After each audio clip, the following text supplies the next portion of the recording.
Hi there. I am going to talk to you about how to choose a homeschool curriculum.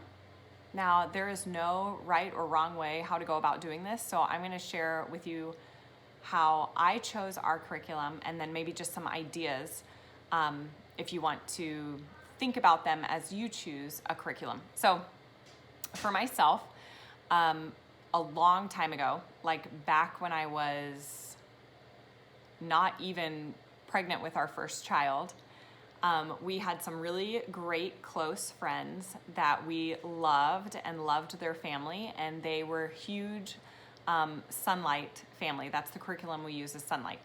And that was our first introduction to that curriculum, was just even hearing the name from them. So fast forward several years when we ended up getting pregnant. And while I was pregnant, I was like, maybe we should homeschool. I'm thinking about homeschooling. But we were like, okay, that's like 5 years away. Like, we're starting to think about that a little bit too soon. But I already was starting to like research and look into stuff and think about it.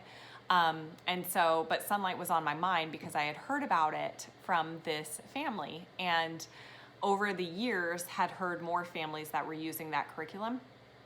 And if you want to hear more about Sunlight, I have a whole other video that I made about Sunlight.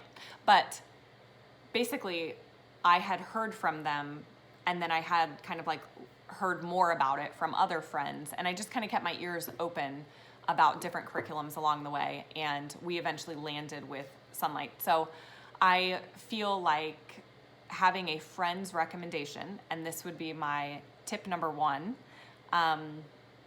which I have 7 tips for you today.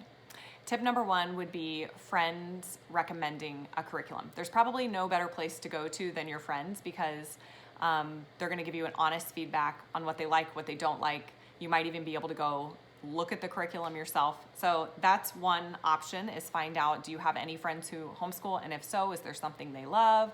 And maybe they've already done a lot of research and they can just kind of break it down for you. Tip number 2. Once you have kind of looked through different curriculums, and when I say looked through, I mean probably like browsed online. If you have like looked online, then you can kind of see for yourself, like, does this curriculum seem like it's going to be a fit for you and your personality? So whoever is the main teacher in your home, I personally believe they need to feel like they jive with the curriculum that's chosen.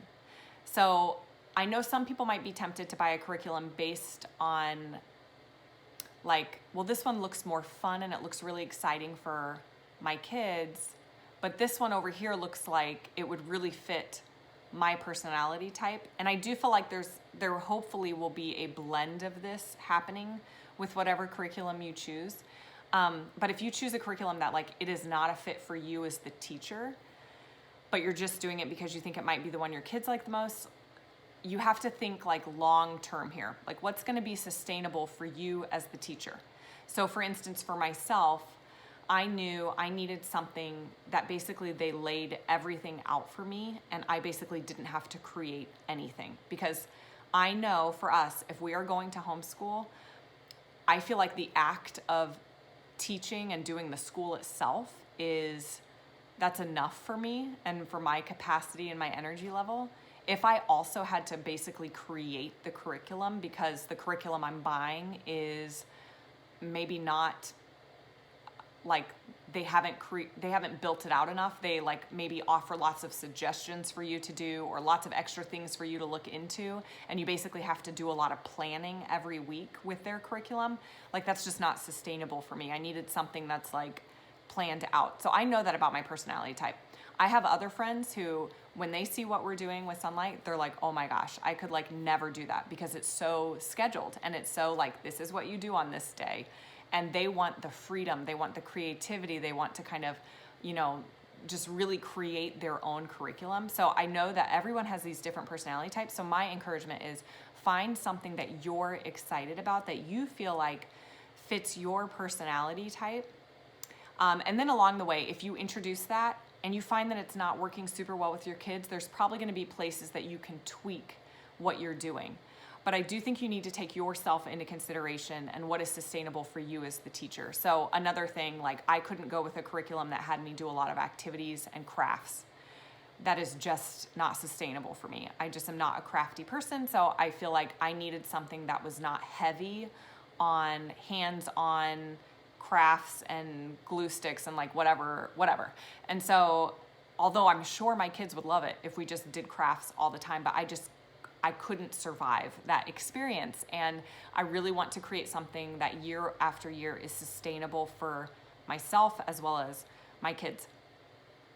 Number 3 tip, does it check all of your must-have boxes? Probably not every curriculum is going to be perfect and it's not going to fit everything. But if you have some very select must-have boxes, does it check those for you? That's one thing to think about as you're looking at different curriculums. Does it cover the subjects you're hoping it covers? Has the company been around a long time, or is it a brand new company? Can you depend on it that it will be there? Like, let's say you fall in love with it. Are they going to be there for the next X amount of years that you're wanting to use their curriculum? Does it fit your price budget? Does it fit all of the desires that you have? So like for me, do they have a schedule? I need something that's scheduled. So does it check all of your must-have boxes? Think through that. Number 4, I would go to YouTube and Google. That's probably a no-brainer, but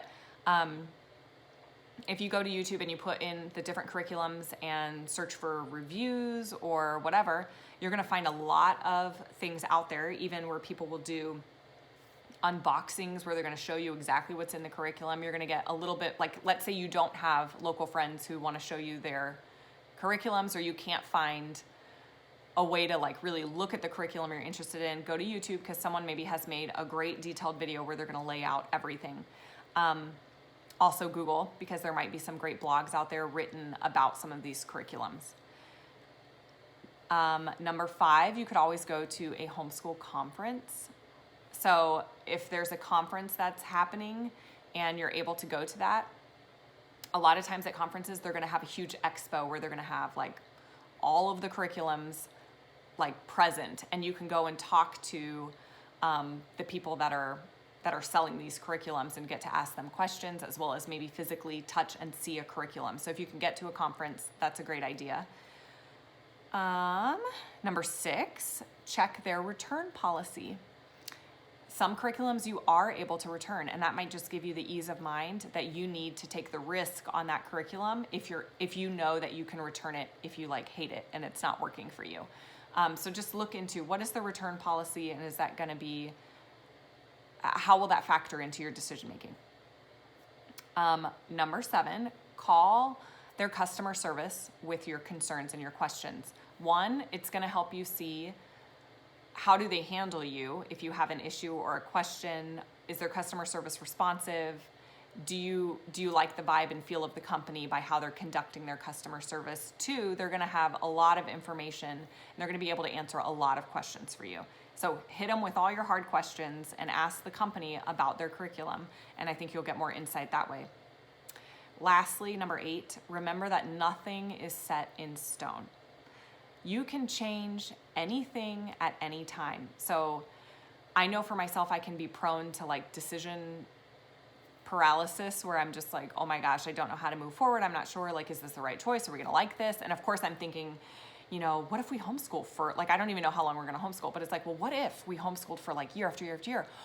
What if I don't like this curriculum after 5 years and I have to change to another curriculum? Like, are there going to be huge gaps in my kids' education because this curriculum covered this and this one covered this, but they like didn't cross or something? And I'm going to be thinking about that. And it's like, just remember, like, there is so much involved with homeschooling beyond your curriculum that, like, you're not going to screw up your kids by getting a curriculum that's not a great fit for you. You can always change it. You can always tweak it. You can add this, take that away. So just know that, like, you really probably can't make a horrible decision in this situation. And there are such great curriculums out there that I'm sure no matter what you land with, your kid will get a great education. And if you end up hating it, then just change it. So, like, nothing's set in stone. So those kind of are my thoughts on like how you could go about choosing a curriculum, or maybe what I would recommend as you think through choosing a curriculum. And I hope that was helpful as you're thinking through this process. Good luck to you. Feel free to connect with me. Find me on Instagram, and we can chat. Thanks. Bye.